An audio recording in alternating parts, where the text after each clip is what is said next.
A new day dawns in the Carrot Corner forest, and the downswing wanders across the canopy. Is that what it's called? The floor of the forest, I think it is.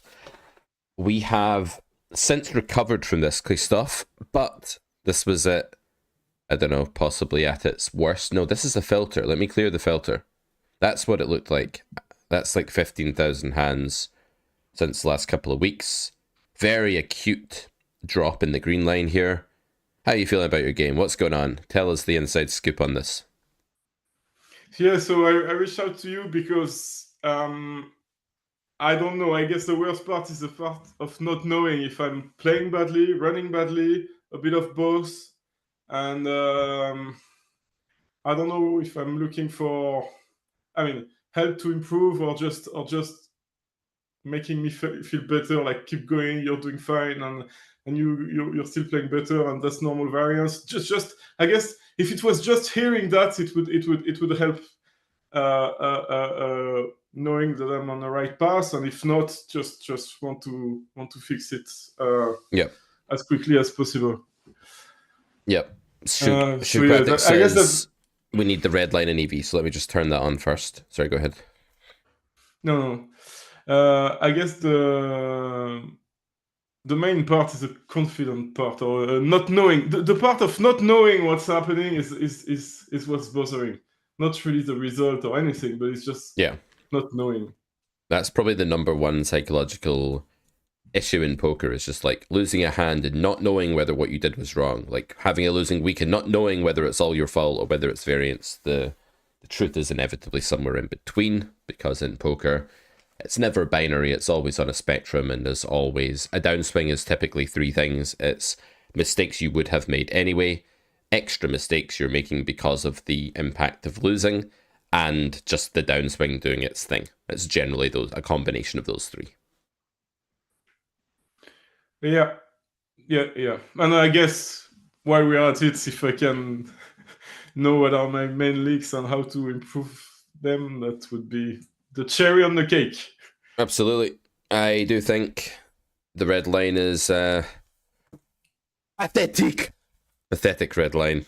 Very low, very downward, very steep.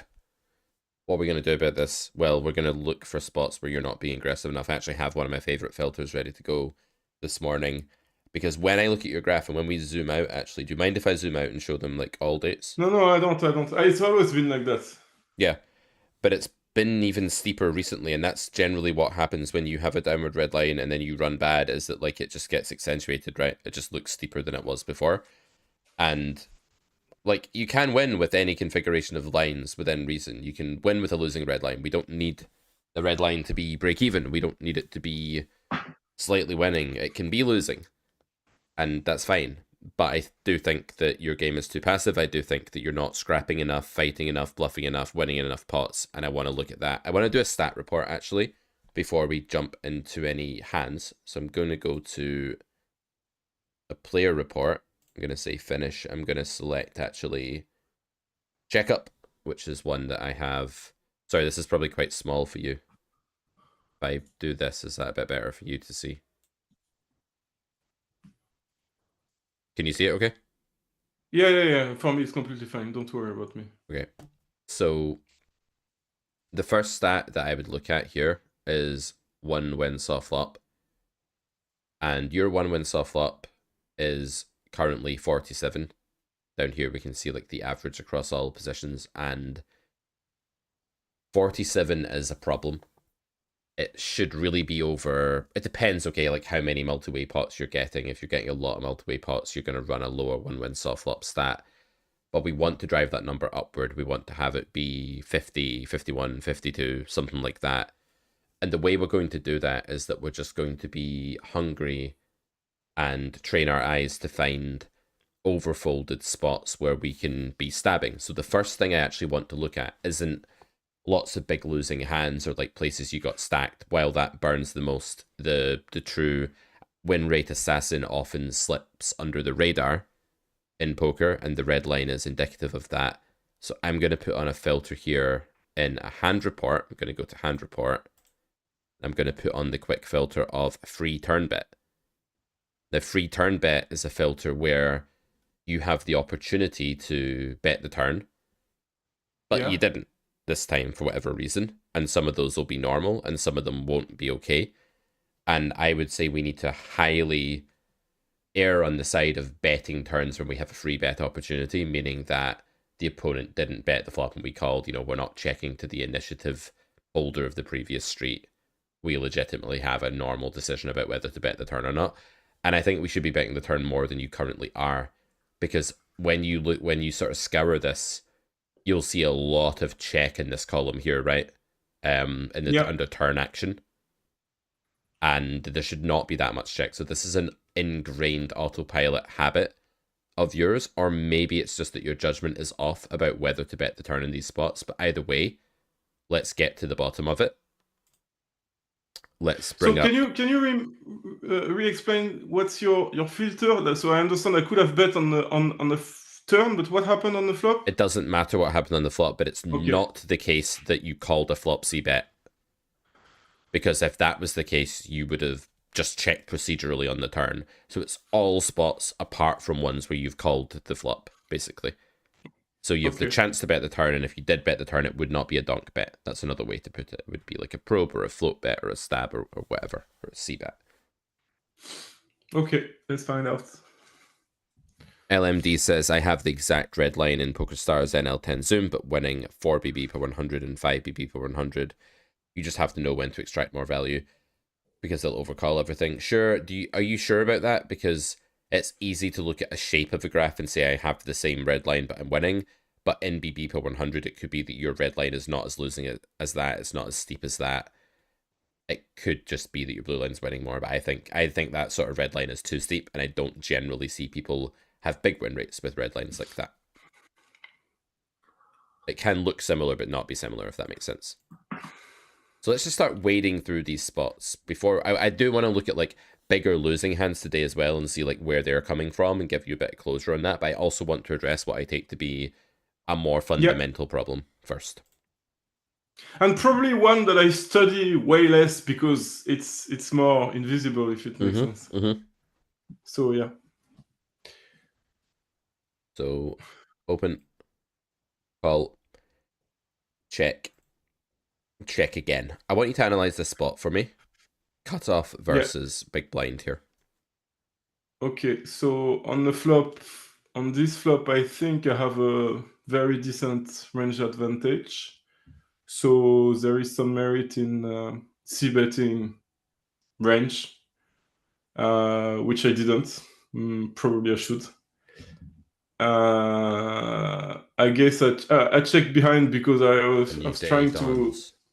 when I remember, which is not all the sessions, but try to apply the strategy you kind of suggested, which is B200 or check. And in that case, this is a check because I have some Okay, showdown let's pause a value. second. This is not a B200 texture, right? So our B200 flops are nutted textures where we have a unique monopoly on nutted hands and villain doesn't. So they would be like Queen Jack 5, Queen 10 3, 9 6 3, something where we just Okay. have this like very big nut advantage. On Queen Jack 9, while we do have a big range advantage, villain can just have a straight. You can have the nuts by just having King 10 offsuit, right? And then there's all these two pair and stuff as well. So this is not a nut advantage board. This is definitely not a B200 board. This is like a smaller bet board.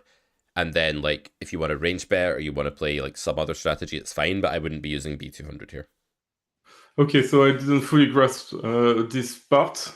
But that's the reason why I didn't. And if I wasn't using this strategy, which you just clearly said that I shouldn't, and I agree with, then I think I should bet range on this flop because I have big That's a advantage. fine way to go. I don't have an issue with it. 5 specifically can bet as well because it gets better hands to fold, right? It gets like 7 6s to fold, and it's a 2-out Yeah. draw to a very nutted disguised hand. So if it does bank a 5 on the turn, great. It also gets some useful fold equity because whatever villain folds really here, it will have overcards to a lot of it will have at least one overcard or two overcards to 5. So bet and check are both okay here if you're using a small sizing.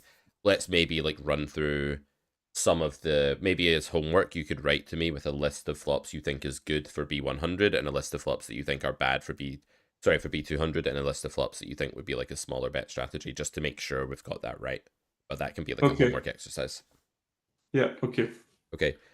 On the turn, what do you think about bluffing fives in game theory? I'm going to try to bring you today to a theory first, exploit second thought process to just work on that structure, because you're at a level now where I don't just want you and Pierre like fumbling through hands thinking about whether bet's better than check. I want to start with like, in Yeah. theory, would you ever bet this hand and why? And then we'll move on from there. So if I bet this hand is clearly bluffing, because this board is, I forgot how you call it in your lessons, but very Tsunami. agitated water, tsunami, and lots of, it's really hard to miss. So it's very likely that villain has something, a 9, a 10, a queen, a jack, a king, an 8. So likely. Do you want to revise the frequencies of those a little bit? Because he has just checked the turn unprocedurally to you, right? You didn't bet the flop, Yes. and villain checked the turn. So, like, how often do you think he has a king? Not very often. Okay. I think he is very likely to have an average hand that is still beating me. And something also that I notice here is that I have a huge nut advantage because I've got ace king and he doesn't. I probably have more kings than him, and way many more kings when he checked the turn.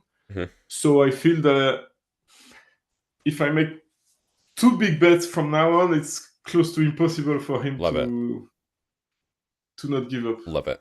So that's an exploitative thought you came to at the end there, which is right, but it might be good just to say, and in the exploitative realm, blah, just so you've got that clear separation between the two. I think that's really healthy. But yeah, good thought process.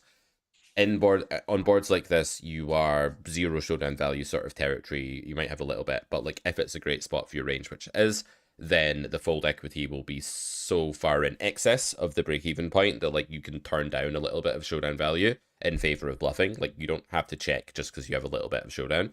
In favorable worlds, as we know from Carrot Poker School, grade 1 and Carrot Poker School, grade 2. I think you're right. If you go bet here and you go big or even small big, but I quite like B50, B100 or something as a scheme here. You're gonna get it through almost always, and this is just a super overfolded spot and delayed c betting. Like if you're playing B200 check on flop, you have to know that delayed c bets are very overfolded, and you have to know how to delayed c bet optimally in theory. So more homework for you. Go to GTO Wizard, do a node lock sim. If you need any help with this, setting this up, I can show you. But plug in B200 check, not on this board, but on like, I don't know, Jack 5-3 or Ace Queen 4 or something like that. And look at the check line, and then look at when big blind checks the turn, and just observe how there are no standards for what kind of air you can bluff in most of those spots. You can bluff almost anything. For B100 or B50 is the toolkit we use in the new course. Depending on the texture, most of them are just pot check spots. We're either potting or checking. And in reality, you should actually just be betting your air as a default at 10 and L. You shouldn't even really be mixing or like trying to like play something theoretically optimal. You should just be like betting that air, because the spot is folded. It's supposed to be folded something in the 60s if you bet pot, because it's a range disadvantage world for out of position. Therefore, MDF is not applying and the fold equity is more than 50%.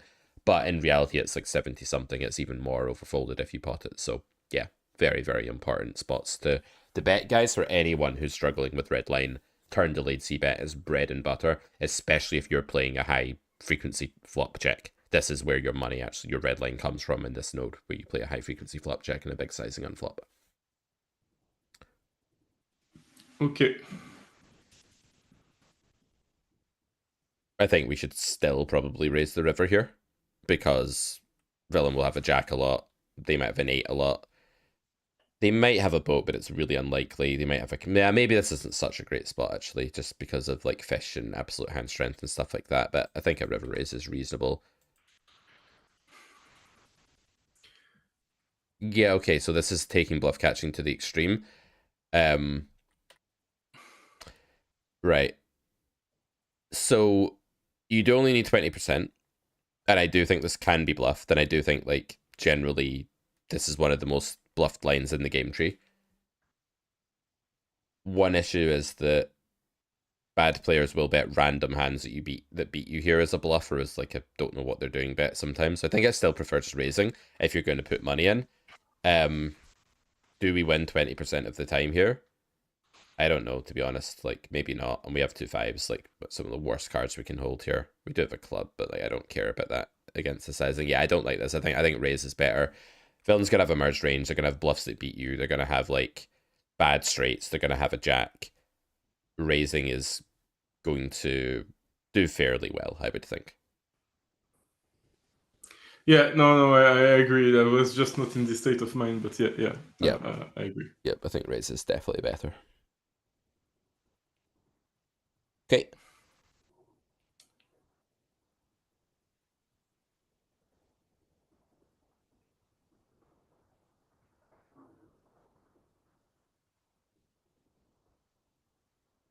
Okay, so this one is a B200 board if you want to go down that road. That's fine. Yeah. And if you're going down that road, I think fours can bet because it's a hybrid, and you've probably not studied hybrids yet on the flop, but they're basically hands. Well, let's see if chat can give us a good definition of a hybrid and why fours might be able to bet the flop here. Let's see if chat can play this little game, see who wins the definition game. Tell us, chat, why fours might be able to bet here under the gun versus big blind for a really big sizing, and what hybrid is on the flop. As played. At my level, it feels like you complete what you would call polarization mistake to bet. It's not. Yeah, I know. No, I know, but that's that is definitely the most normal way at your skill level, as you say, to interpret that. And that's good. It's good that you're seeing that first and foremost, and then like one day we learn what the hybrids are and why. Analyze this one for me then, on the turn.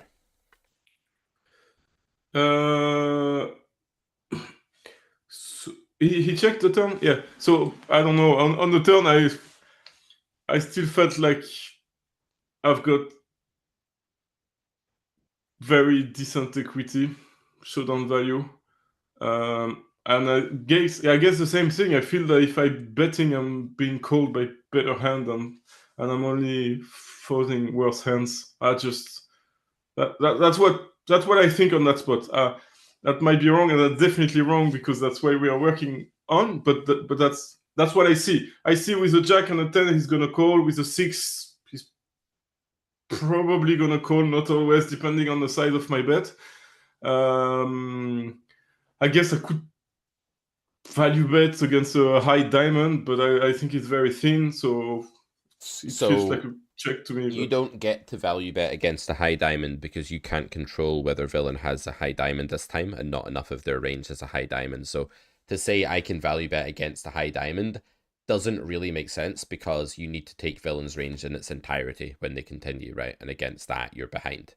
So value betting here, not really something you can do, but you can say that it has elements of value. You can say, like, sometimes I get called by a worse hand. I wonder if you again take a line like pot over bet river or something like that. And I know this is a little bit out with your reach in game at the moment, but I just want to start putting ideas on your radar. How well do you think pool will defend a range like they have here? Because they don't really have a jack plus very often when they check the turn. They're not renowned at 10 and L for protecting that out of position checking range, going for the check raise. So they're mostly going to have a 6, 10x, ace high, pocket pair, maybe a weak jack from time to time, something like that. And if you just start betting here, you might suck out on the river if they have a better hand. You might be able to bluff the river really well.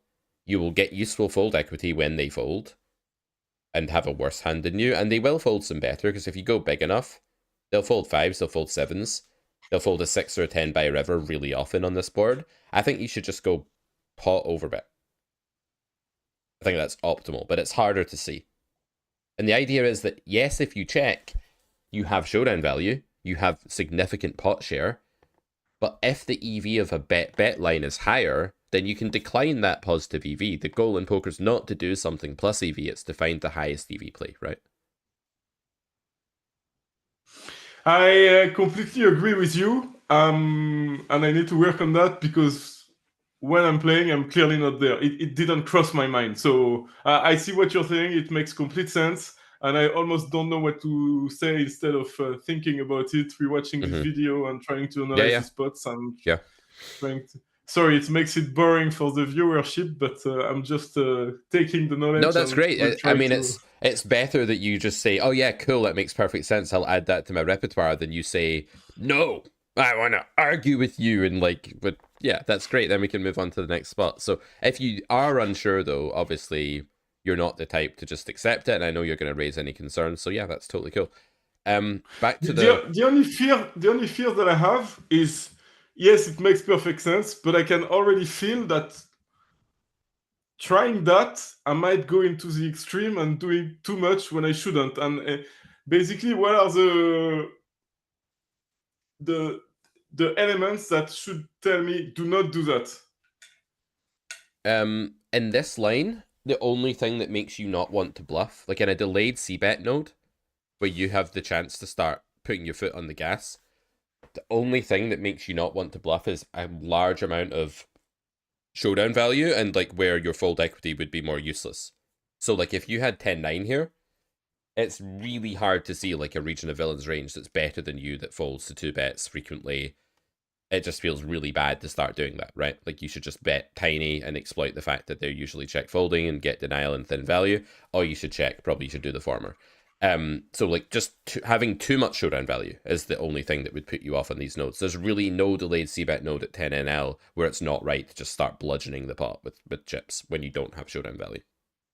So what you're saying is that regardless of the board texture on that node, villain is always going to be weak, and if I almost close my eyes and Yeah, bet pot over bet, yeah, they're gonna fold yeah, almost everything, yeah, yeah, yeah. almost always. So there's MDA stables. You know, don't like to talk about them here because they're kind of like the antichrist of Carrot Corner, but they will get like they'll get 110 NL players. I don't know if this is still a model people use, but people used to use this model back in the day, and they would tell them, T-Cryptica, you can disregard the board texture on certain nodes if you're teaching like a monkey which buttons to press on a typewriter.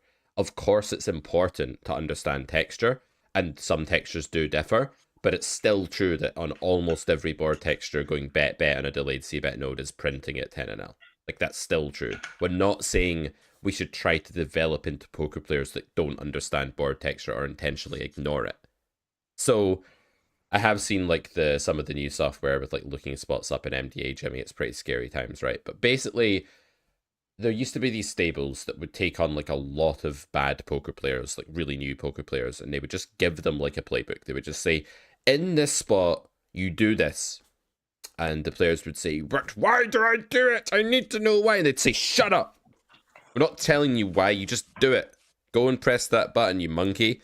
And they'd go off and press the button and they would print some money and then they would give the stable 50% of what they made. And some of them would run away with $109 and buy like I don't know, a new teapot or something. And that would be the end of it. But, you know, it's very important to understand that these lines do work very well because we are playing weak players at low stakes and micro stakes for the most part.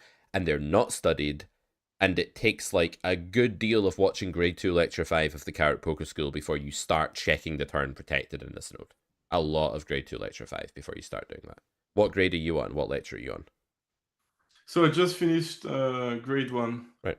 You made it further than most But people who buy the full scholarship. Most people who buy the full scholarship are like, oh yeah, I'll watch that one day, and then they just don't. We know because we used to track the downloads, and there were people that would buy the whole thing and never download it. Unbelievable, right? But yeah, so you've made it further than most people. I feel that moving on, I'm debating. So I want to do a bit of exploitative and cash injection, but I'm debating moving to grade 2 or redoing grade 1 because I feel like I will take nearly as much redoing it Yep. because each lesson is so tiring, and I understand why people give up. It's tiring. Yep. It's really tiring to watch you. and all, yeah. But it's a hard format. You're talking like 57-minute lectures, like being talked to on a level that's challenging for where you're at the moment. Grade 1 is our copy for grade 1 is our challenging introduction to poker theory. It is not a walk in the park. Even if you've been playing poker for 5 years, if you take grade 1, you'll probably learn a ton. So yeah, no, you're doing the right thing. I would say go back and watch grade 1. before doing grade 2. Yes, but last time you keep saying if you have a, I don't know, overbet or bet small strategy or whatever, and I don't have any strategy, and I see that all of these things, they come in grade 2, so I'm also Yeah. excited about grade 2, so I'm a bit torn in between Yeah, things. but listen, like I think you're capable of concocting your own strategies on turn. I want you to try and cultivate that ability. So here, you could say, right, I'm reopening in position, right? So I'm going to reopen for something quite big. That would be the normal thing to do, right? Not reopen for like third pot. So you start reopening this spot for, let's say, B75 or B100 or B80, I don't really care. And then you build a range, in theory. Like, not explicitly brick by brick, but you kind of say, I'll be value betting decent jacks plus, I'll be checking medium stuff, I'll be bluffing all sorts of shit, and, you know, you don't need standards here. So if you have king 5 of hearts, you can bluff the spot, no problem at all. Fine. And then you go away and you realize that in exploitative reality, it's very overfolded. And then when you have king 7 of hearts, you're like, my default is B80 or check. I know I can do either in theory. I'm going to B80 always in practice because of how they play. And then you end up in that, like, constantly checking in with what your theory game plan is, but also constantly deviating from it.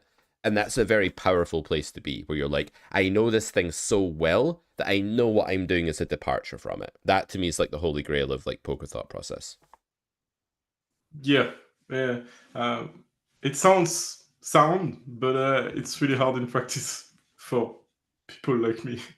And as Jimmy says, you know, Jimmy's a coach in I think he's a 200 NL or 500 like mid stakes pro, and he's a coach in a Discord server that's not ours, you know, boo hiss.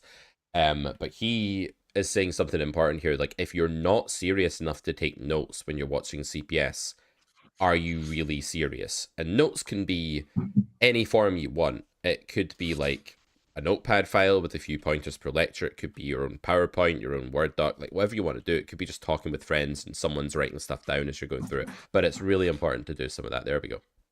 Notebook, old school. The man's old school. Yeah. He's old like me. He's old. I'm old. I'm not old school. I'm just old. Just old. We were talking about senior moments at the bridge table yesterday, and like, yeah, man, it's just getting worse and worse. Oh, by the way, I have a question for you because the whole community is wondering. How is your weight losing going? Pretty good. Lost a few pounds since I made the initial post. Been disciplined with the fasting in the morning. Haven't got the exercise in really. It's so hard to find time, but I've decided to convert one of the outbuildings on my property into like their former stables, right? Where the last people that owned the place had horses and blah blah blah. And we just got new roof put on it, and it's all watertight now. And I'm thinking about turning one into like a gym, getting weights, like a treadmill, a bike, and just like that means if I've got half an hour and I don't have time to like drive to a place where I can run, I can't run outside my house. There is no pavement. It's like this road where cars do 65 miles an hour, and there's nettles all along the side, right? I can't. If I run, I either get stung to death by nettles or I get run over and killed. You've no chance of surviving, like, on that road if you get hit by a car. Okay. Right? That's why. Do you want me dead, Christophe? Why are you asking this? Do you want me to die? Is that what you're saying? But, you know, you get the point, right? So, home gym. Home gym. Let's do it. Good. But we should see the rest of the hand. And then we bet here where actually it's no longer a bet, because now we just have, now it's a polarization error to bet. Now we just have a medium strength hand. You're probably right in theory. Are you value betting or bluffing? I'm value betting. I feel that people are going to call so much with an ace and... Okay, just go smaller. Like, it's a bit thin. Like, they're still going to check 8, 7s, 6, 5s on this node. So if you're going to value bet specifically to be called by ace high and stuff, then I don't think you can go this sizing. Yeah, okay, yeah, and you might be right. I might have lost this one, I don't remember, but... Nice. Yeah. As long as you're not bluffing, that's important. Like, I'm much happier that you're value betting than bluffing. But yeah, think a little big. Okay. So, I guess the point is that, oh, by the way, just 3-bet. Like, this is just such a higher EV 3-bet node in your pool. Like, yes, in theory, you can do either, but into the 3-bet node with this hand every time. Sorry, back to the previous one. Mm-hmm. I feel like if the fact that I'm feeling comfortable value betting with pocket 4 proves your point from earlier than when they check they're so weak and I Yeah. can bluff anything. Yeah. It's just something that came to my Very mind good when point. Very good point. yeah. Yep. Love it. And okay for the 3-bet. Okay.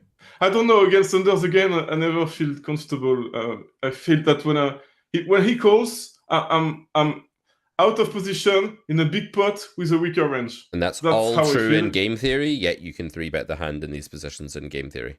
Right? So if Yeah. you want to say you don't want to do it, you need to find a deviation, like a difference from the game theory world that makes you less inclined to do it. Actually, people call more pocket pair, more suited aces, more like queen 10 suited than game theory does pre. So you actually get more dominated hands coming along for the ride in real life, which makes it a better equity situation post flop than it is in solver versus solver. So why is it that in game theory it's still plus EV to raise? I need probably if I understood that, Okay. it would be easier for me to do it because yeah, is it because of the fold equity and then I could do it with any two cards, or I don't get it.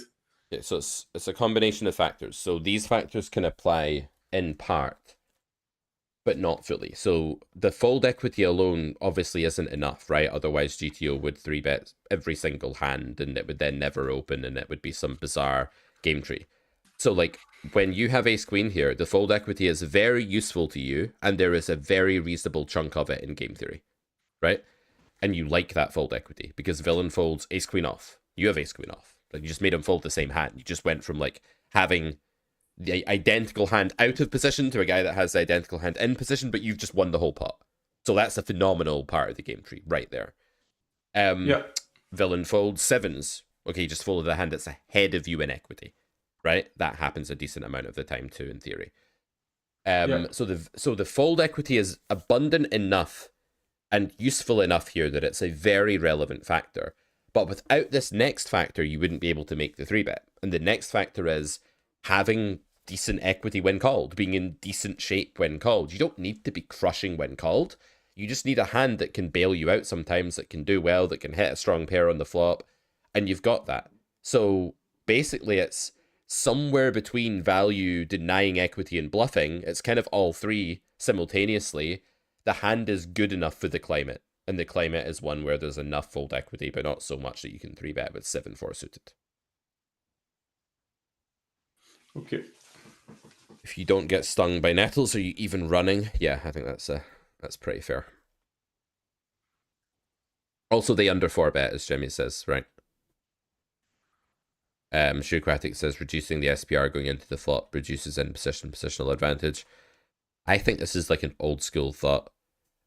Like, it's true to some extent, maybe, but I really think this is one of these like old sayings that's just not died with the times when it should have. I think that whole thing is a bit like when old people are like, waste not, want not, or children should be seen and not heard, or something like that. That's how it strikes me.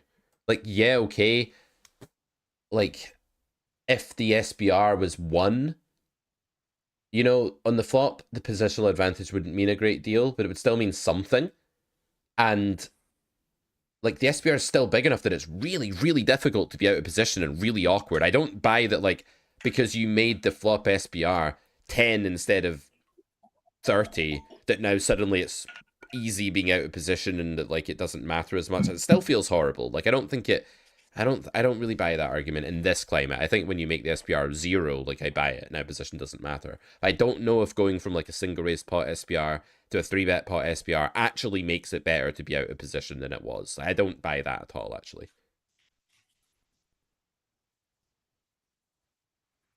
I mean, yeah, it's one of those old sayings, and it resonates, and it's easy to say. But when you really think about it, it's just not true, is it?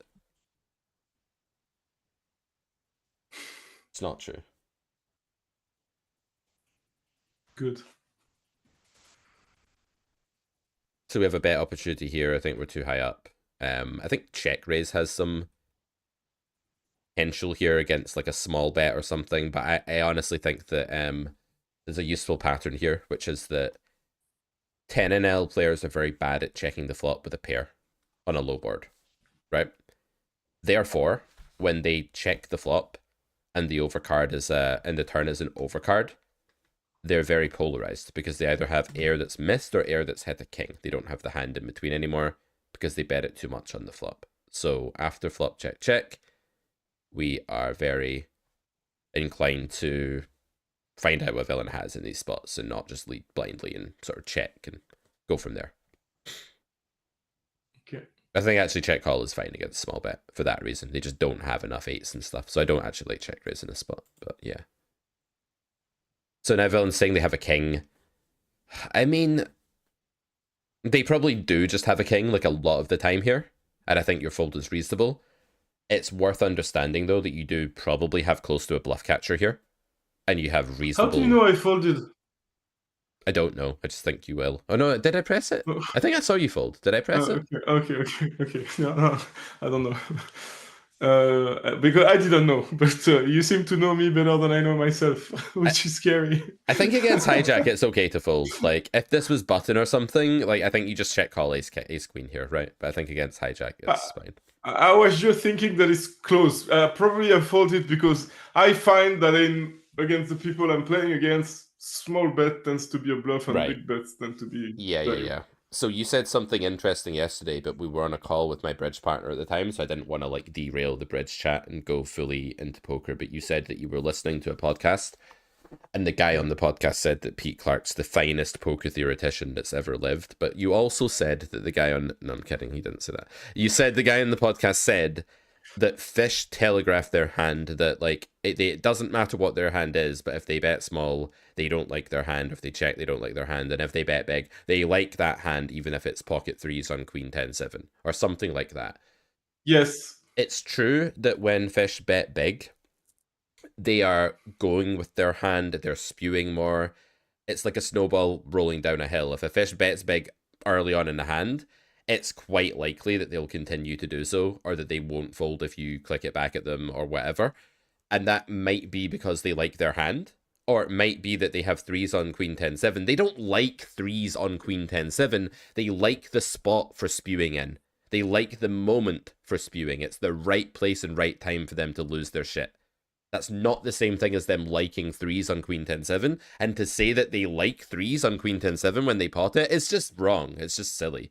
So that was my objection with it. But yeah, the sentiment is right that like when they start unleashing and spewing, like they're probably going to do more of it a lot of the time. Yeah. So the main point of the discussion was like, if they bet pot or three-quarter pot on any flop, do not raise as a bluff. It's very unlikely to work against a fish who bets three-quarter pot or more because they like their hands. Their hand might be shit. They might misjudge it. It might be a tsunami board, but they're not going to fold. So that's what's the main point. They don't like their hand, but they like flailing around in this spot right now. They're in the mood to, they're tilted. Same thing, right? The fold equity is not great. Absolutely. Could Pete make me a winning player? I pay after I start winning. With that philosophy, I don't think I could. With that logic, I don't think it's possible. Because, like, you want to start paying after you've achieved the goal? I don't buy it, man. I don't buy it. Mark Goon theory? There's a lot of Mark Goon theories. A lot of them are very good. They're all about weak players from what I know and how to exploit them. But it was a French podcast, so no, not Mark Goon.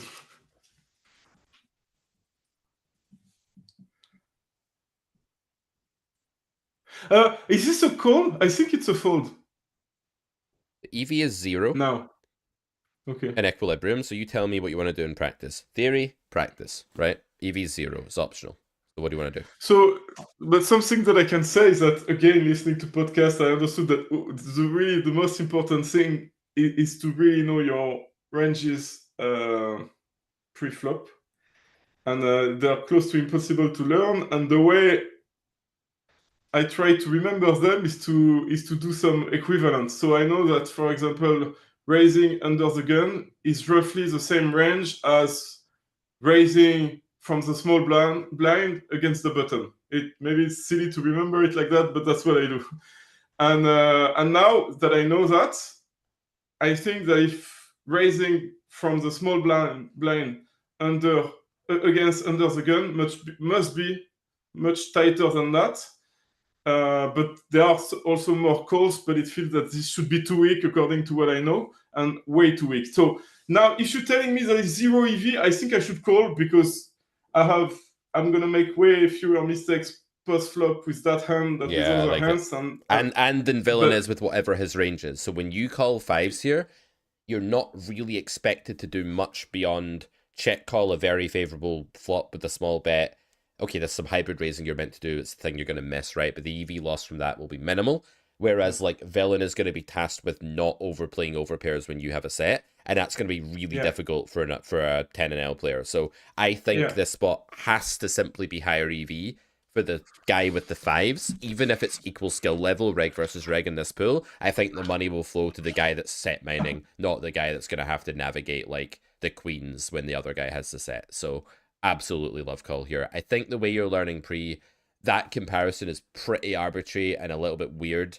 That under the gun like opening range compared with small blind 3-bet range. I've never thought about it before. Maybe you're right and it is a really similar range, but it's a very different climate and things will swing very differently exploitatively because of that. And that's where you just need to be like very aware of like the differences between those climates when you're comparing the ranges, even if they are similar. I'm replying to my French friend. Nice.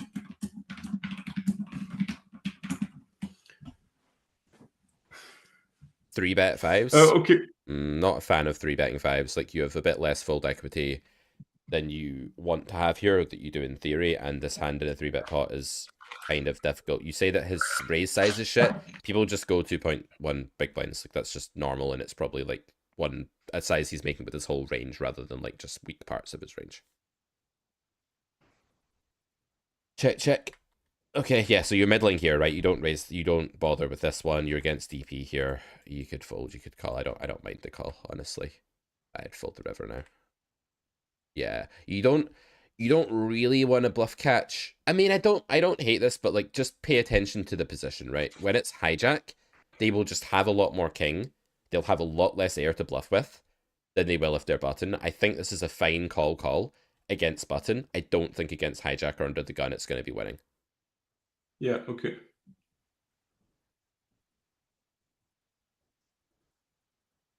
Good check. Your middle. Again, I'm going to start going through these a bit faster now. If villain bets the river there, you should call with ace 10 on that line, by the way. Yep. Okay. These check bet lines are very, very overbluffed at 10 and L, like extremely overbluffed, especially when you're the pre-flop aggressor and they're the pre-flop caller out of the big blind. If you're playing the flop B200 strategy, then you're going to be checking the flop a lot, and you're also going to be checking the turn a lot if you're playing B100 check there as per the new course. Then you're going to face B75 on the river all the time, and you should just be snapping it off with any bluff catcher constantly, and you'll be printing. So that's another advantage of playing the B200 check line at 10 and L, is you get those donations on the check bet line for villain. Make sense? Yeah. Okay, so we go for small C bet here. Turn looks like a check.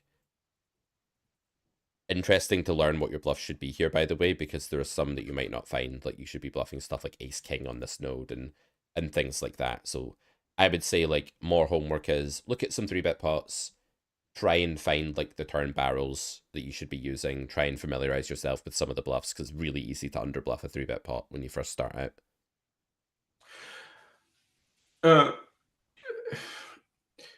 Yeah, that's doable, completely fine. I'm just wondering how the theory of double and triple barrel on 3-bet pots is relevant for NL10. Am I completely out of line to think that it might not be? Yeah, you're completely out of line. Yeah. Okay, Because fine. not out, I mean, out of line is harsh, right? But like it's not correct to say it's not relevant, because about half of your win rate, about 40% of your win rate, let's say 45% of your win rate or something, comes from single raise pots because they're really common. And about 45% of your win rate comes from 3-bet pots because they're less common but bigger. And then 4-bet pots is so rare and there's less edge there some of the time, so they account for very little of your win rate. So that's why you should study the common 3-bet pots and the common single raise pots first. And if you're in a common 3-bet pot, like button cutoff or small blind button, you c bet the flop because you're playing a small c bet strategy on a lot of boards, you're very often going to land on the turn, and there will be a big EV swing there because there'll be a lot of overfolded turn spots that you need to identify. So there'll be a common big pot EV swing available for you by finding bluffs in that node. So it has to just be important to win rate. No, no, no, no. I agree that these spots are super important. What I'm saying is that I feel that the actions from the opposition is going to be so far from theory in every node that we are just in a different world than the like on all of these spots. When I try to analyze them, when I think I made a mistake, I check their range, and almost all the time, villain's hand is not part of the range where it should be, and I really struggle with that. Yeah. So people are actually okay. Well, let me ask you then: are you over bluffing the turn in 3-bet pots currently? Like, are you just bluffing like a maniac in 3-bet pots currently on the turn? No, well, no, the only thing I'm doing is that if a king had come and and I didn't and I had ace jack, I would bluff. Yeah. But So right that's now, basically it. your strategy is really far away from an optimal strategy for playing in 10NL in that spot because there will be. It's the case that people call 3-bets too wide in position and call flop pretty wide in a lot of cases when you go small, and then overfold turn pretty severely. So for you to start playing that spot better, learning like just what the lay of the land is vis-a-vis bluffing, like what are the bluffs that can bet at equilibrium, and learning roughly what they are, is an excellent starting point for saving you from under bluffing in a spot where you should be over bluffing. So it will have an impact immediately on your EV exploitatively, and it will be very helpful for future. Are there other things you could learn that are more important? Like maybe, but this is a pretty important node and it shouldn't be neglected for too long.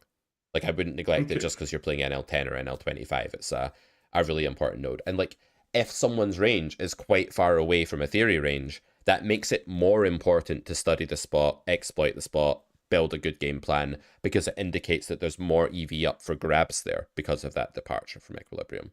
So it's a reason to study more. Don't copy the solver, but get the lay of the land. Learn how it works, basically. Okay. I'm going to be honest, Pete Uh, is on a whole different level on theory. I'm not sure why you go this deep with low level players. Because what are you referring to? Like what point are you referring to there when you say that? I think Christophe's got a really good ability to grasp concepts, and he's just very new at implementation. But I think he like absorbs concepts. There are certain players I wouldn't go that deep with. But what are you talking about specifically? Like, where do you think I'm going too deep? Okay, let's continue with this. this one I feel it's a tough one. Um, I feel that okay, you probably want the theory here. Yeah, I have high ambitions for you. I want you to be a player one day that's good at sort of regurgitating what the theory might look like and using that as a baseline. I'm aware that like it's hard right now, but I'm just trying to start the process. So yeah, let's try. Okay, so on the turn, I feel my hand is really like average, maybe I would say slightly above 50% equity. Mm-hmm. But if I bet I'm being called, I'm not favorite, so I don't see the point of betting here. Really not. Uh, and then on the river when he bets, it feels to me like in theory it should be a good mix of bluffs and queens basically, or maybe some jacks, but not even sure jacks should bet here. Queens, yeah, lots of queens and some bluffs like miss diamonds or hands like I don't know, 8 9 suited, not even like a 10 9 suited, something like that. So I think in theory it should be a call because I'm gonna win more than Okay, I'm gonna stop my you there, fair right? share. I'm gonna stop you there. So Yeah. that's where you're wrong, right? Great up until that point. You nailed what the villain strategy should be for this sizing in theory. It's a queen or it's some bluff, and you were right about like what those bluffs look like. This is the key point, and this is a fairly like basic point that we can just always rely on. In theory, the EV of the average bluff catcher will be 0, right? It won't be winning. So if it were winning, villain would never be incentivized to bluff, and you wouldn't be in an equilibrium, right? You wouldn't be in a game theory solution if that was the case. Yeah, okay, So okay. the average bluff catcher has to be taken as theoretically break even here. So your theory job is to analyze whether nines is better or worse than average as bluff catchers go, and then we'll get onto the exploit side.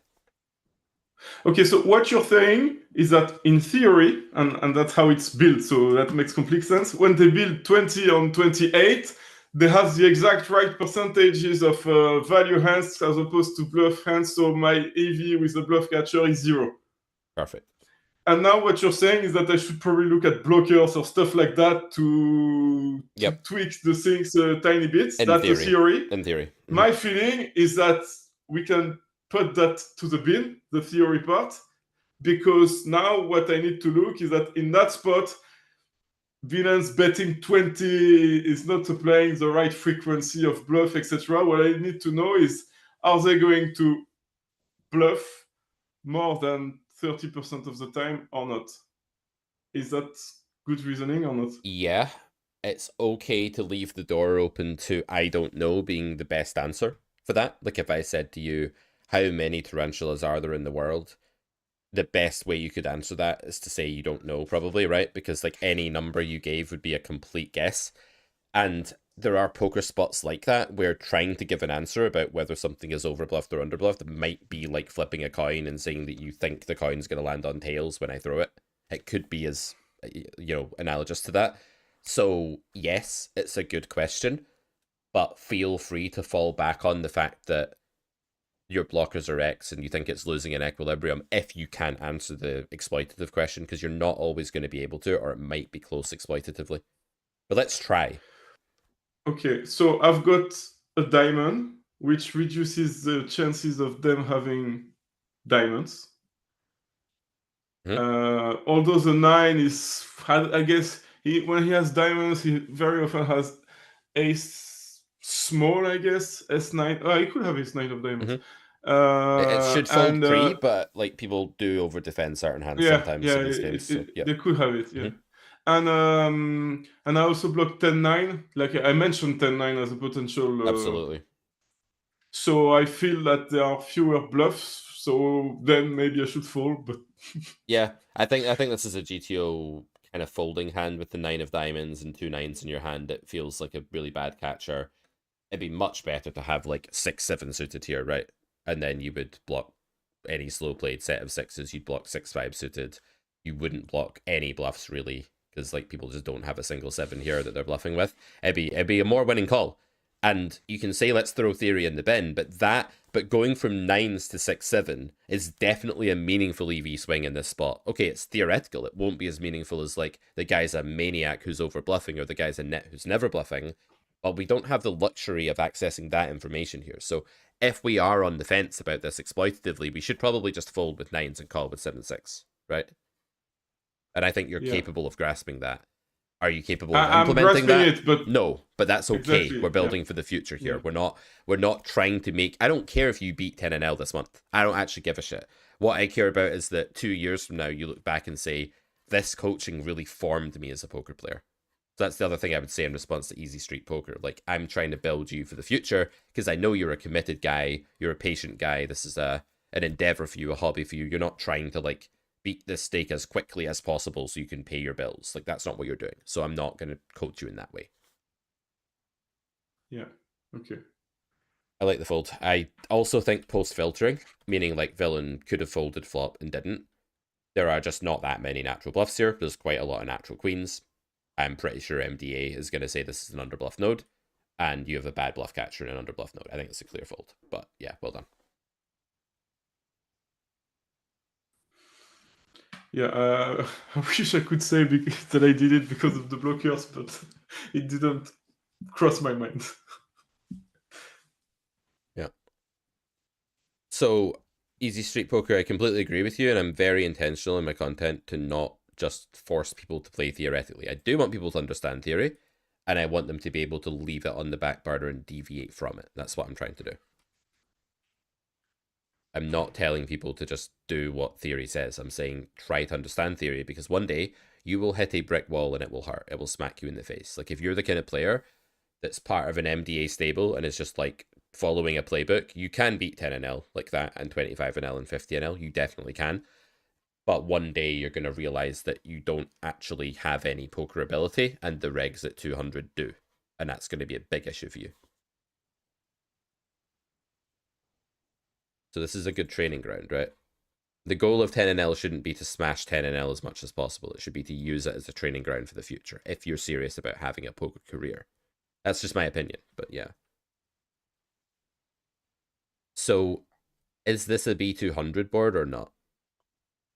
I think you said not because there is a paired. It's a paired board. Yep. So find a smaller strategy. It is a 3, which is like almost an irrelevant card, right? But it's not totally irrelevant when you're going small pre and yeah, they're big blind. So yeah, I think that's a fine metric to use. Okay, how good is your hand on this turn? My hand or my range? Well, yeah, analyze it theoretically first, and then tell me what you think your hand would do in theory and why, and then we'll go from there. So I think the king is a really good card for my range. So it's a really good card to bluff. But I feel that my hand doesn't need to bluff. I'm ahead very often, and if I'm betting, I feel I'm gonna get called by kings and some kind of Okay, let me stop you. maybe what's the clear theoretical candidate reason for betting this hand?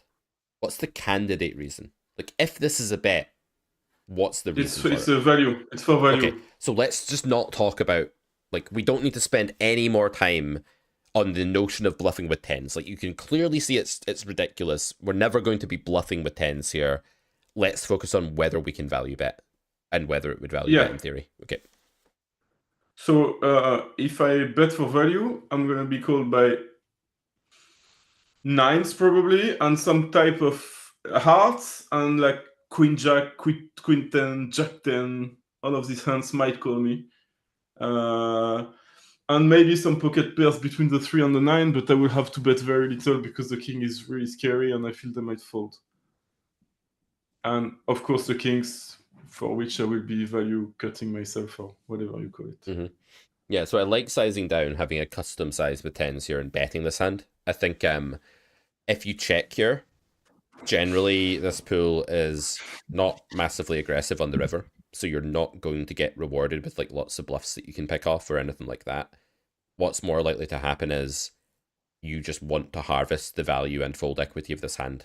And if you want to bet half pot here as like a custom thing to do, I get it. If you had king queen, you'd bet bigger, and if you had trips, you'd bet bigger. But if you want to do that with specifically just tens as a deviation, I think it's the right thing to do, and I think it's the highest EV play. So I'm a big fan of like on overcard turns where you're unlikely to face much aggression if you check. It's probably best to just go for these thin denial value bets. It's not even that thin if you just go like half pot here, but I love betting here with tens. I think it's the best play. Okay. Thanks, Piotr, if I'm pronouncing that incorrectly. My apologies. I will keep these coming. I'm on a bit of a mission to make Christophe really good at poker. He's on a mission to make me really good at bridge. We're going to be here for the long haul unless one of us, like, I don't know. Which mission do you think is the hardest? It's a very good question. I think... No, you don't need to answer. I want to answer it. I think I have an edge because I started bridge when I was 30 and you started poker when you're what? Like, I know you played a bit earlier in life, but you weren't serious, but you started really trying at poker when you were like 38, right? Whereas I was like, okay, I wasn't really trying at bridge at age 30, but I was at least like semi taking it seriously. So I think I've got that on my side. Okay, we'll see. So you think my mission is easier than yours? No, I think my mission is easier because I've got 8 years of experience where I was a bit younger and you don't. Yeah, but your mission is to make me good at poker. Oh, of course, right. Okay, yeah. Then in that case, yes. Okay. He doesn't believe I will become good at poker. Let's prove him wrong. I actually think you will, but I also like to think that I'll become good at bridge. So there we go. Okay. But yeah, okay, I see your point about value betting. So you see, I did induce some bluff. Well, you induced a guy that doesn't like his hand to put in the big blind, and now you need to raise and try and get him to put in more money with a 9. Yeah, you need to raise. Yeah. So this hand is like kind of the poster boy for what's wrong with the red line, I think. All right, Yeah. Sam, coming on the Okay. stream, mate. Come join us for the last 25 minutes, mate. Come on. I've missed you. We haven't even spoke for like a week and a half. We've not even like really hung out at all. Ambulance is a cult leader. Yeah, pretty much. Yes, you'll come on the stream. Okay, very good then. Very well. Oh no, you were just agreeing. I see. Do you want to look at some big like times you got stacked, like some big losing pots now? Is this enough on like turn aggression and like what we're looking for here? If you feel that's a good thing to do, yes, but I feel that this is definitely the type of spots where there is more to gain. I agree. I might be wrong, but I feel that the big spot. I don't really care about the big Good. ones. I agree then. In I that mean, case, I agree. I was more offering in case you were like unsettled by the downswing and you were like worried you might have been tilting or stationing or something. But yeah, I think this is exactly what you need, what we're doing. Look, they want you, Sam. They're all asking for you. Just take 20 minutes. Can you not take 20 minutes to hang out with us? Look at them asking for you. They're like, Sam, Sam, Sam, Sam. They're actually chanting your name. could you post in the comments of this video or whatever the filter you have for this? I think it would be very interesting for lots of for me Sure. at least. I'm saying, Sure. but yeah. Yep. I can do that. How relevant is Grinder's Manual? It's a bit old, Jeffrey, to be honest. I would definitely just recommend them. It's a good book, I agree, but it's old, and I would recommend Carrot Poker School Grade 1 for modern poker theory to get your foot in the door. Look at them all chanting your name, Sam. That Sam Stockman guy just chanted your name 8 times. Limped pot. Check, check. We are very middle here. I think you should probably try. Should you try a big blind on river? I think you should probably try a big blind on river in this game. You're so weak. Okay. You might get called by Jack High because they're like, oh, I want to see what you have, mate. You never know. Oh, he's going to join us. Yeah, peer pressure. Peer pressure always works. It's all you need is a bit of peer pressure, right? Let's get him the link.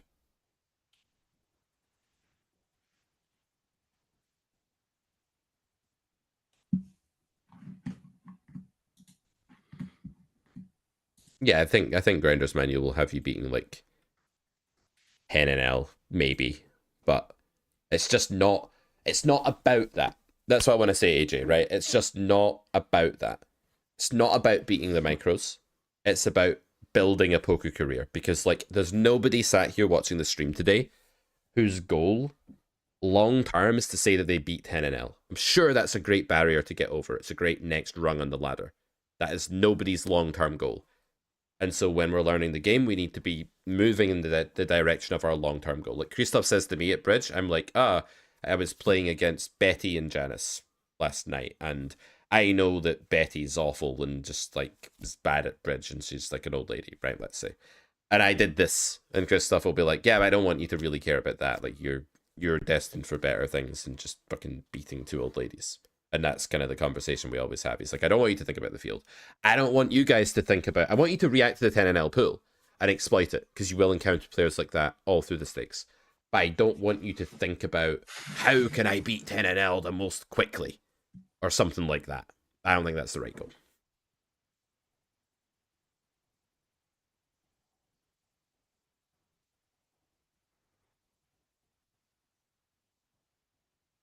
Okay. Yeah, it's a very middling hand. I'm okay with this. I wonder if we should hero the river. Probably not against the sizing with this hand. I think we lose to a few bluffs and probably should fold. Okay. It's a good spot to hero in general, though. Like, I think if I had a pair, I would just call. Because now I beat King, Queen, King, Jack. I don't block as many bluffs. I think I would just call a pair there. For sure. Yeah. Yep. Okay. Okay, probe spots. These are important too. They're very up our alley today because they're common spots where you have the chance to bet the turn. and they're very unbalanced, and there's a lot of low-hanging fruit here against micro-stakes populations and low-stakes populations. So what's going on here? So the flop was quite good for my range. I don't know if it's the case, but it feels like even a flop that I could decide to donk, like with Yep. air. Yeah, you I'm can. not sure You because can. there are 2 7s, but it feels like that. But I checked because I have some showdown value, and if he decides to c-bet, probably So I prefer that. you can donk deuces as well. I mean, I'm not saying we need to build a donk bet strategy. I don't really care right now about that, but you could donk deuces because, like, if you're donking small anyway, the hand just really likes fold equity and it gets called by worse, so it can't be that bad to donk two deuces here. But okay. Yeah. Okay. So I checked, he checked, and now the 8 comes, and I revert to what I've been saying since the beginning, which might be wrong, but I feel like I'm ahead most of the time. If I bet, actually, maybe I should even value bet. But the reasoning is that my hand is middle. I'm gonna be called by Right. better. So And so in game, there's a bit of a but lazy habit to say, like, I'm not bluffing, therefore I don't bet. And then we need to take that a bit further and say, can I make a really thin value denial bet type thing? And push it a bit more. yes, because on the other hand, and I know, and it's hard to admit, but if I had Queen 5, I would be scared to bluff because I think they will call with ace high.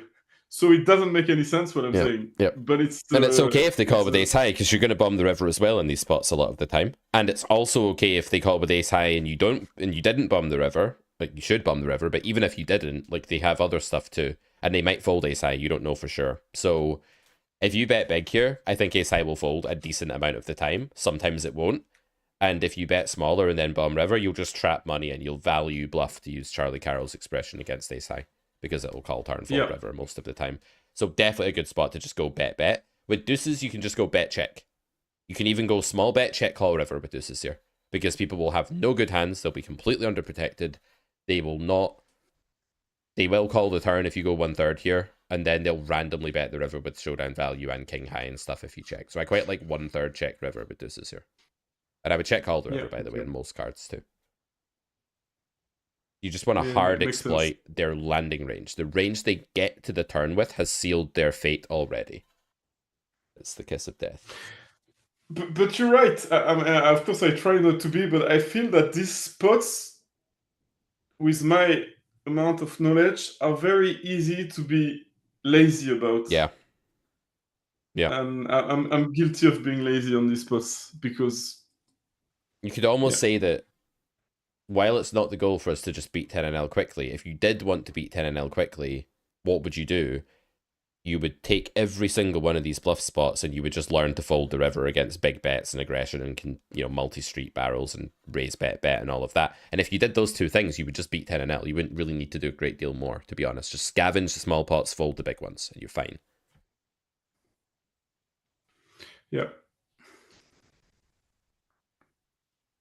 And don't bluff people after they've like started calling, giant bets on boards where like they just have a lot of good absolute hand strength. That's the other thing to understand. Where is Sam? I know. I gave him the link. He's yet to appear. Gave him the link on Discord. He's removing his pajamas. I'd be surprised if he was in pajamas. He's the kind of guy that like gets up and puts on a shirt. That's what he's like,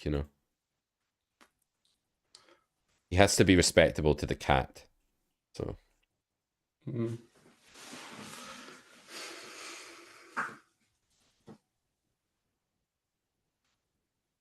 This is a whole different ball game, this hand. Right, let's get Sam in and then we'll all talk about this one together. This one, I must confess that this is... You guys can discuss it amongst professionals. All right. All right, mate. Yeah, you all right? I don't put on a shirt. You know my wardrobe. I have the same thing. Black t-shirt. Yeah, I have like 50 of the same thing. 43 Nirvana t-shirts. Give or take. Christophe, it's a pleasure to meet you, mate. You too. I heard you're a legend around here. I've heard many good things about you as well and your bridge playing from Pete. So very impressive. Yes, And I don't mean that to sound patronizing. Those like genuinely like incredible. Yeah, thanks. we've had a whirlwind romance, Christophe and I, and we're able to slot into each other's lives very well at the moment. Yeah. So He was like that with me, Christophe, just to give you a heads up. How did it end up? Fine. It like just like love hate. yeah, Just don't get too Good. good at poker. yeah, you fucking dick. Yeah, there you go. No, it's all good. He's all right. Yeah, mate. See if you weren't toxic. Like, see if you weren't toxic, we wouldn't have this problem. Anyway, I'm very tough. You're right. Oh well. we are where we I'm are. just making a tea. That's why I'm sort of going off to the Mm. side. I'm just brewing my bag. So, all right. What But are we up to tea, then, lads? isn't it 50 degrees where you are? Because I I'm can't in help London it. and it's Yeah. so hot. There's like this. Sometimes you see this fact floating about that like hot drinks cool you down, which I think is nonsense. But or that tea has more caffeine than coffee or something like that. It's like, nah. Definitely doesn't. Yeah, I'm not buying any of this. I just like tea too much. It's not too hot at the moment, the weather, like right now. But my flat, oh my lord, it's an absolute sauna. Like just trying to survive at the moment. Like honestly, just trying to survive. Yeah, maybe Likewise, use some of likewise. those poker dollars to buy an AC unit, mate. I have. I got portable AC, and it has to be like a foot away from me, blasting at me like the whole time I'm asleep. Nice. So we've been working Not fun. on all of the really Anyway, overfolded, unprotected small pots where we have a free bet opportunity today, Sam, as you've seen, and now we've got a completely different thing come up. How important do you think it is for people of Christoph's level to develop reflexes, aggressive reflexes in small pots against pool? Let me just ask you that before we go any further. Oh, it's absolutely vital. Absolutely vital. It actually took me a very long time. Well, I don't know how long it's quick, but it feels like it took me a long time to get there. And it's just about recognizing how capped they are. You know, how often they check board textures, bet sizes, things like that. It's kind of like it's a bit like when you learn guitar. I don't know if this is a good analogy for you, but then you learn to bar chord and you can suddenly play like a million more chords. It's a bit like once you can do something, once you get over that hump, you're like, oh, that's what's going on here. Okay. It's Love that not analogy. about like, yeah, it's not about like being fearless or like being like totally aggressive, like for the sake of it. It's about recognizing actually I really should be like going, like being, well, not going ham necessarily, but like, I should be being really aggressive here. Yeah. And if you're Um, not a sociopath, you will feel resistance to that. Like you will feel yeah, like I am taking it too far. I'm doing this every time. I'm out of line. I'm overstepping the mark. And we're meant to feel that way because of just the fact that we're humans and we evolved in a tribal setting where if we got kicked out, we were going to die. So it's very yeah, normal to feel that way. But for those of us who are not just like these robots that can just do it mindlessly, there is a real human hump to get over there. I love the bar card analogy. I remember the first time I was able to play an F sharp. I could never play an F because it was harder on yeah. the first fret than the second fret, but I learned I could play an F sharp before I could play an F, and I was like, now that I can play an F sharp, it's not going to be that long before I can play an F, and it wasn't. It really wasn't. Yeah, it's a whole world. I think sociopaths just like recognize sooner um that they can make these kind of plays compared to other people. Whatever. You don't have to be a sociopath to play like this. But it It's helps. it's interesting. I was sorry, I was looking at I was watching a video the other day about it's not even about being sociopathic. It's all solver approved, completely solver approved. I was watching like a video the other day about fish donking and fish donk like incredibly usually like just really like merged and weak hands. And when you put that into a solver, it's most of the time it's basically raising range. And if someone had just told you, oh yeah, you can just raise range here, that would feel like hyper aggressive. Hmm. Um, and like, oh, well, that's just like some shortcut, some play you can make just to like punish them. But actually, yeah, like I said, you put that into solver and it's doing exactly the same. You there, Christoph? Yeah, I'm here. Cool. I'm just soaking the knowledge. But I think Sam is right in the way that it's more about recognizing these situations than the fear. I can't fear something that I'm not thinking about. There Yep. might be a monster next door, but I don't think about it. Yep. So Yep. Yep. It's easier as well if you're like naturally aggressive. Like I'm sure Pete will know. I think it was Pete that said this. Like it's far easier to coach aggressive players to be a bit less aggressive and hone it in than it is to have like passive players, Yeah. which most people are, to become more aggressive. I was definitely the latter. Yeah. So it's just got to get over that hump basically. Yep. And you've got to like be okay with some reg sometimes knowing that you're over bluffing and calling you, but you didn't know that they knew, you didn't know who they were, and they like call you down with king queen high and own you. You have to be just fine with that as like a tax that you pay by like pillaging the rest of the population as well. Yeah. It's not nice to feel like you're getting caught with your hand in the cookie jar, but it's not as bad as our brain tells us it is. Okay, so we have this yes, hand. but if anything, it's gonna be the opposite for me because the Rex that know me, they know I don't do that. So at the beginning, I'm gonna have free reign to do that. Yeah. So Yep. I teach. it's definitely not fear. It's just recognizing it. You have you can play on Winamax, can't you, if you want? No, I can't. Oh, I'm in okay. the UK. Oh, you know, Unfortunately. okay, fair. I was going to say because they have anonymous tables and they're like that's a lot more comforting to try and play more aggressive in Yeah. because there's no repercussions basically. He's English, mate. He just puts on that accent, that French accent. Oh, right. I was going to say it sounds ridiculous. Yeah. Yeah, no, you're all right, mate. Anyway, where are we? It's okay. I can't sound as bad as Pete. True. That's true. Right, so we've got Ace Ten of Spades, right, and we've just squeezed the button here. Fucking nice one. Three-way, if they've both called, man, he's fancied it. He's just stuck his chips in. He's like, all right, let's be having it, mate. Hey, fucking Is this three-way. a bit big? This squeeze feels a little bit big. Aye, but you got to fucking put them in their place, man. Yeah. Sorry, I become a child when Sam's around. I don't mind it. I mean, it's okay. Okay. Oh, mate, I don't mind. On the bigger side, but not like an issue, I don't think. I would ask you, Christophe, to analyze the flop here. The flop, it's kind of a wet board, but the cards are low enough that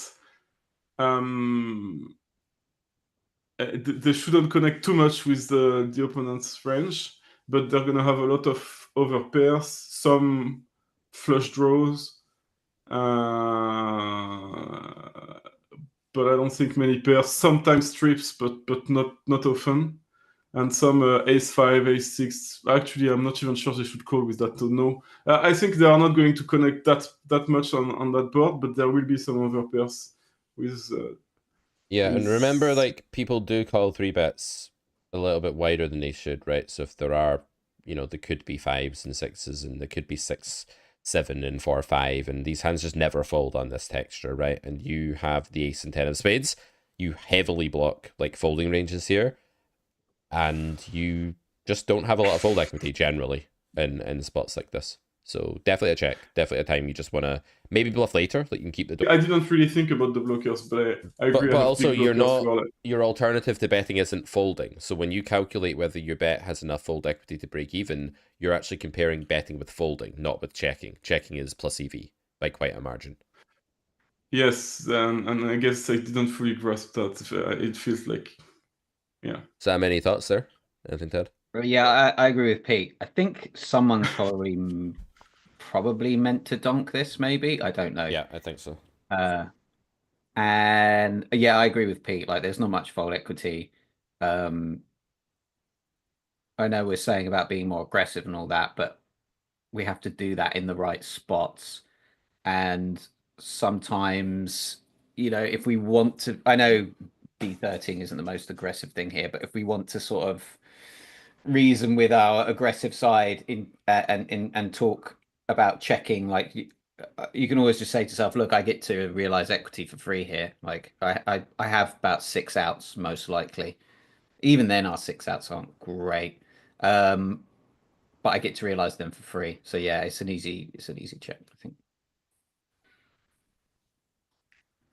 And also, in terms of bluffing, I think if everyone checks down to the river, that's very capping on their part. So we do have like some bluffing opportunities later in the hand, Yeah. if they check a lot. And like we want to know what the run out is as well, because if the run out is like 8 something small, like we don't have a great bluff opportunity. But if a king comes on the turn and they both check again, or like they both check the river and now there's a king, we're going to have really good fold equity. So we get to see what the texture is and decide when it's going to be good and when it's not going to be good. That's part of the transparency. Okay. Yep. Okay. Horrible. Yep. Even before he did that. Yep. Okay, should we do one more hand? Yep. This is how I feel, by the way, when it's you and Pierre. You have 2 coaches now, like 2 pros watching what you're doing. It's fine. I feel very small and little and stupid and I enjoyed when Sam said, "Yes, I agree with Pete." Of course, you agree with Pete. I have no idea what I'm talking about. We disagree a fair bit, actually. Sam and I are like I agree with Akshar, our friend Akshar, much more. Like when the 3 of us talk poker, Akshar and me are more on the same page, and then Sam's usually got like a different opinion. It's not to say like he's right and we're wrong or vice versa. Like, you know how you and Pierre both lean like you're more raise happy, he's more slow play happy. That's most of your disagreements.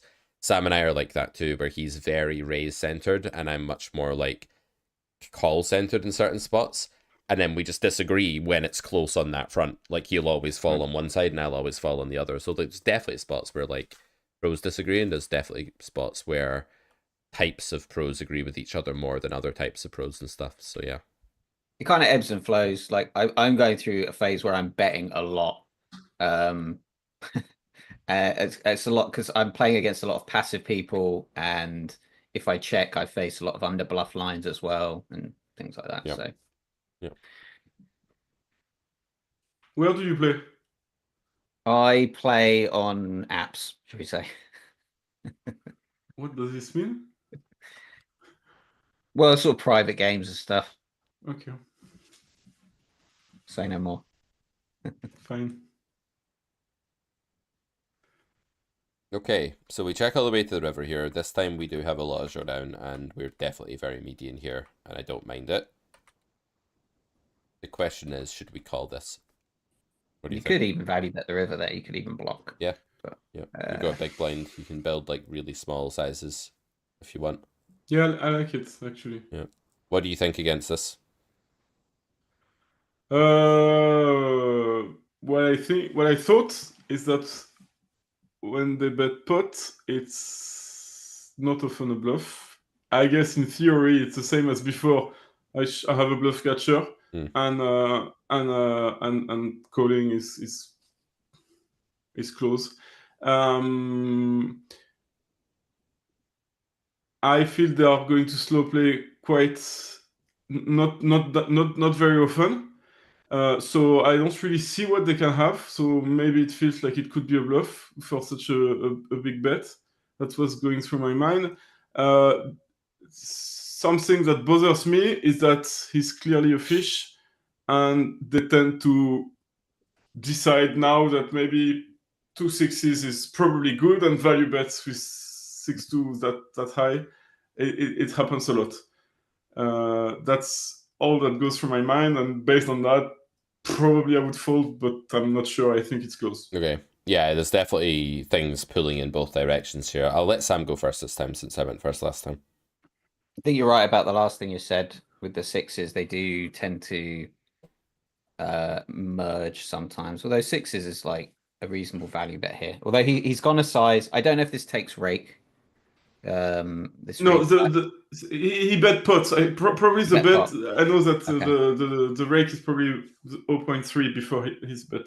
Oh, okay. I'm less scared of pot than I am like B95 because that's like a custom size where they sort of B75 and then like add a bit, which is probably less bluffy. This is a really annoying spot. I would probably fold here, to be honest, unless I know that, unless they're a maniac, and unless they're like really aggressive. If they're just like a normal fish, normal passive fish, I'm probably just going to fold here. I know that sounds unappetizing. I tend to just call like third pair plus here. It's kind of a reason why I wanted to block as well. I think I would fold. Mm. Yeah, my first instinct was yeah. call, but it's always call because I'm a station. And then when I thought about it more, I was like the pot just kind of sucks. Because I think what's really important here is VPIP as well. Like if you have a high VPIP fish, there's just a lot more nothing they can land with on river. And if you have a low VPIP fish, I think it's a really clear fold. So like if you're unsure, just have a look at the HUD. It's not that you're going to know like what their river bet stat is on a check bet line. That's not the point, but it's just to get a general flavor of like what their landing range was, because the more, you know, queen jack off is in their landing range, you just have to press call here, and the less of that there is, you have to press fold. So definitely look at fish type. Yeah, I think if he's sort of VPipping 70% plus, something like that, I might flick it in. If he's just 40% or lower, I think I would just fold. It's annoying when you call here and he just turns up with, 5-3 and they just own you. I think that's good discipline. Yeah. Look, I would look into value betting river a bit more here, just block. Yep. Yeah, I think that's a really cool thing to do against fish, particularly, is like build a tiny sizing. They're going to shrug call it. A lot of fish are going to call just to see what you have. They don't really care about like the EV of that one big blind or whatever. So, all right, guys, this has been fun. I'm going to have to go soon. How much are we talking about? 2, 1, 1 big blind? I think like 1 to 1.5 or something is fine. Yeah, that's good. Okay, thanks for the tip. But yeah, in general, I hope this week then, or next week, you'll kind of, it'll be on your radar a bit more. You won't always find it, but you'll find two types of aggression in these free turn betting spots. Firstly, like thinner value denial, like asking that before going straight to like, do I bluff or do I have showdown? And then secondly, like just where are they really capped? Where do you have low showdown value? Where you're just going to just attack, like, an attack dog. Thank you very much for your help, and I'll try that really hard. Yeah, this has been fun. Are you around next Friday? Are we doing another one, or what do you think? I need to check. I'll let you know. So sorry. Oh, good. I just wondered if we could let the audience know, but I'll stream something anyway. Even if you're not free, I'll do something. So, guys, there will be a show next Friday morning. All right, guys. Thank you very much. I'll catch you guys later, and thank you to chat as well for hanging out with us today. Thanks, Sam, for joining in. Thank you for